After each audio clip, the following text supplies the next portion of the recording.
G20 दोस्तों 20 अलग अलग देशों का समूह है जिसमें 19 देश तथा एक यूरोपियन यूनियन शामिल है। G20 दोस्तों एक अंतर्राष्ट्रीय आर्थिक सहयोग का एक प्रमुख मंच है जिसके अंतर्गत ये सभी देश मिलकर अंतर्राष्ट्रीय आर्थिक मुद्दों पर वैश्विक वास्तुकला और शासन को मजबूत बनाने के लिए एक साथ इकट्ठित होकर बातचीत करते हैं।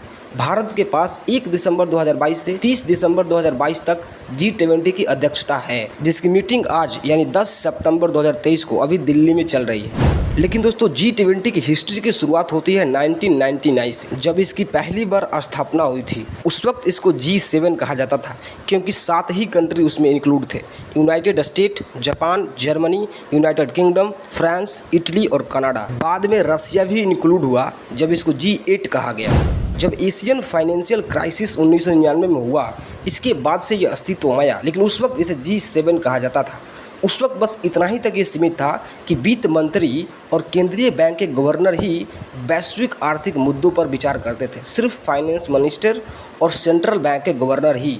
लेकिन बाद में यानी 2007 और 2009 के बीच जब फिर से वैश्विक आर्थिक और वित्तीय संकट पूरे देश में विदेश में फैला, उसके बाद से सरकार ने निर्णय लिया कि क्यों ना डेवलपिंग इकोनॉमी और हाई जीडीपी वाले अलग अलग देश इस मुद्दे पर मिलकर चर्चा करें। और इसलिए दोस्तों 2007 और 2009 के बीच चले वैश्विक आर्थिक और वित्तीय संकट के बाद ये G20 पूर्ण रूप से अपने अस्तित्व में आया और उस वक्त इसका नाम दिया गया था अंतर्राष्ट्रीय आर्थिक सहयोग के लिए एक प्रमुख मंच।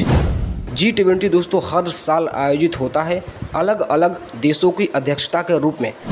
G20 ने शुरुआत में दोस्तों सिर्फ व्यापक आर्थिक मुद्दों पर ध्यान केंद्रित किया था, लेकिन बाद में इसने अपने एजेंडा को विस्तार करते हुए अन्य बातों को भी अपने अंदर शामिल किया, जैसे व्यापार पर, सतत विकास पर, स्वास्थ्य पर, कृषि पर, ऊर्जा पर, पर्यावरण पर, जलवायु परिवर्तन और भ्रष्टाचार विरोधी को भी शामिल किया।